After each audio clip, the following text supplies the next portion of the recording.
Welcome back. Ladies and gentlemen, thanks for joining me in today's video. We are going to go over the top 15 defenses and tight ends to make sure you're fully prepared to crush your opponents this coming weekend. If you have any start-sit questions, drop them down below. If you are new or you haven't done it yet, please like and subscribe and help me on my road to 100 subscribers. It allows me to continue to do what I love so I can keep bringing you the content that you love. With all of that out of the way, let's get right into Week 9's tight end rankings.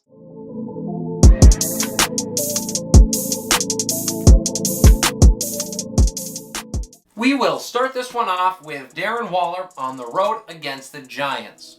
Waller should be good to go after 2 weeks off to heal up. With the horrible news regarding Henry Ruggs, he will be relied upon even more, and I think that he has a huge game here against New York. Travis Kelce falls down here to number 2 at home against Green Bay. He had his worst performance of the season against New York, registering just 27 yards on 7 targets. Mahomes, however, is going to need him to step up in this huge showdown with the Packers. Mark Andrews at home against the Vikings is the last player in our top 3.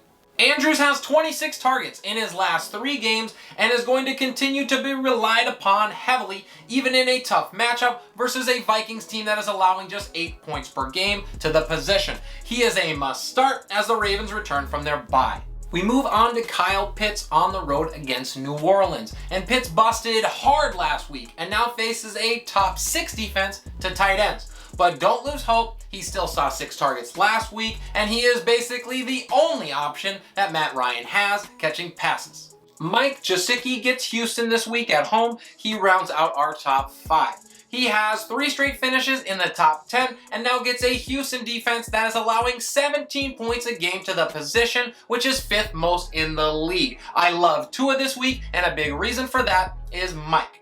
At number 6, it is Dallas Goedert at home against the Chargers. This is an awesome matchup as the Chargers allow the 3rd most points to tight ends.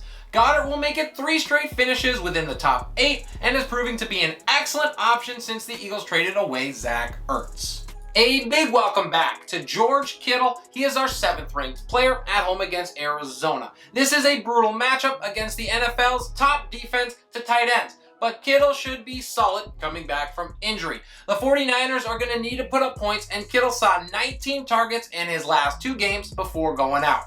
We move on to 8, and it is Dalton Schultz at home against Denver. Schultz had a very quiet week, but still saw 7 targets versus Minnesota. With Dak back, Schultz will bounce back as well. Temper expectations in a bottom 4 matchup though, as the Broncos allow under 8 points per game to the position. Tyler Higbee is in at number 9. He is at home against Tennessee.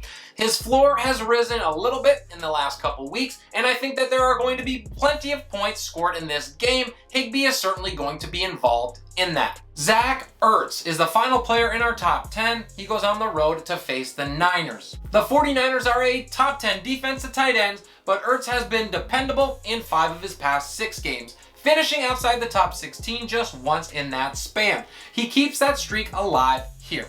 In at number 11, it is Tyler Conklin on the road against Baltimore. Conklin has 12 targets and 128 yards in his last 2 games, while basically filling in as Minnesota's wide receiver 3. The Ravens allow more points to tight ends than any other team in the league, so there's plenty of upside here. Next up at 12, it is Pat Fryermuth versus Chicago at home.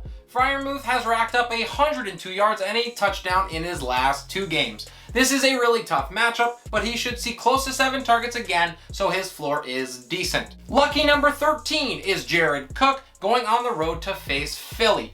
The Chargers offense will come to life versus the Eagles, and Cook has 12 targets in his last 2. I am buying that volume, and he has touchdown upside. We move on to 14, and it is Dan Arnold at home against Buffalo.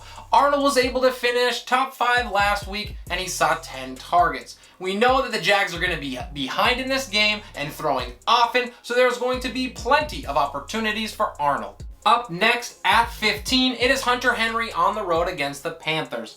I think that New England passes quite a bit here, and Henry has been an excellent safety blanket for Mac Jones. He's not going to boom, but he won't fall flat on his face either.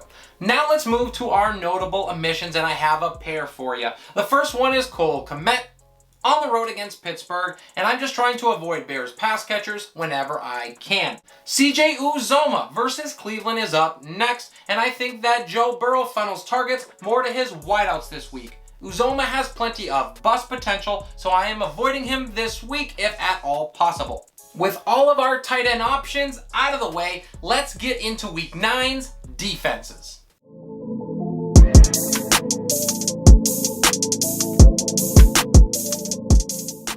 We start at number 1, and it is the Bills on the road against Jacksonville. Prayers out to Trevor Lawrence. This is going to be a long day for him.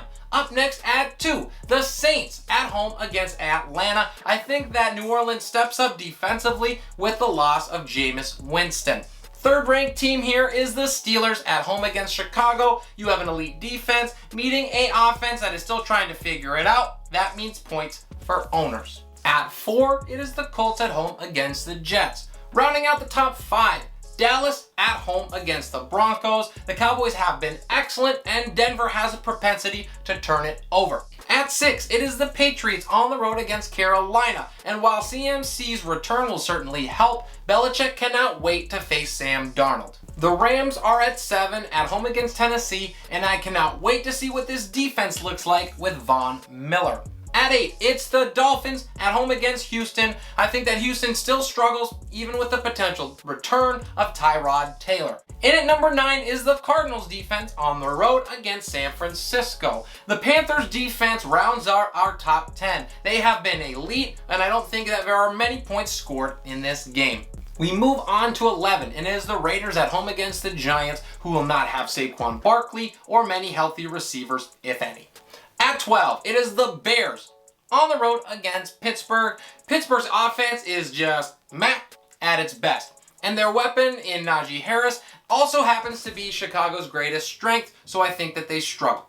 In at 13, it's the Bengals at home against Cleveland. I think Cincinnati responds after an embarrassing loss to the Jets last week. Also, the Browns scored just 10 points last week against the Steelers. At 14, it's the Chargers on the road against Philly. I think that the Chargers are going to come to play here, but there are certainly risks because they are vulnerable to the run game, which Philly showed that it could do last week against the Lions. The final defense that we have at 15 is the Ravens against Minnesota, and Minnesota's offense was absolutely pathetic last week, so Baltimore should do enough to warrant a start. As we get to our notable omissions, the first one is the 49ers at home against Arizona, and I just don't think that this defense is going to be able to stop what Arizona wants to do. The final team that I have here is the Browns at home against Cincinnati, who has been absolutely lighting up the scoreboard. And that is all I got for you guys. Thank you so much for joining me for this video. As always, drop any start-sit questions down below or reach out to me on Sleeper. I would love to get back with you. If you're new or haven't done it yet, please like and subscribe. I greatly appreciate the support on my road to 100 subscribers. This is Relentless Press. I am your host, Abraham Opatz, and we'll see you next time.